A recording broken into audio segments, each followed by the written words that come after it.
അതേസമയം നിലമ്പൂരിൽ ഒറ്റക്കെട്ടായി പ്രവർത്തിക്കുമെന്ന് വ്യക്തമാക്കുകയാണ് BS ജോയ്. സ്ഥാനാർത്ഥിയുമായി ഒരു തരത്തിലുമുള്ള ഭിന്നതയുമില്ല. അൻവറുമായുള്ള പ്രശ്നങ്ങൾ നേതൃത്വം പരിഹരിക്കുമെന്നും BS ജോയ്. സ്ഥാനാർത്ഥി വന്നതോടുകൂടി എല്ലാ വിവാദങ്ങളും അവസാനിച്ചിരിക്കുകയാണ്. എല്ലാ വിവാദങ്ങളും അടഞ്ഞ അധ്യായമാണ്. ഞങ്ങളെല്ലാവരും ഒറ്റക്കെട്ടായി ഒരു മനസ്സോടുകൂടി സ്ഥാനാർത്ഥിയെ വിജയിപ്പിക്കുന്നതിന് വേണ്ടിയുള്ള പ്രവർത്തനങ്ങളുമായി മുന്നോട്ട് പോയാണ്.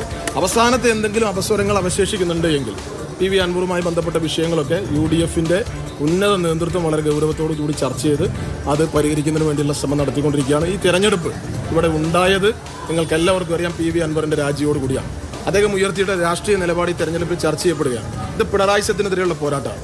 PV അൻവറിന്റെ പിന്തുണ ഈ തെരഞ്ഞെടുപ്പിൽ ഞങ്ങൾക്കുണ്ടാവും എന്ന് തന്നെയാണ് ഞങ്ങൾ പ്രതീക്ഷിക്കുന്നത്.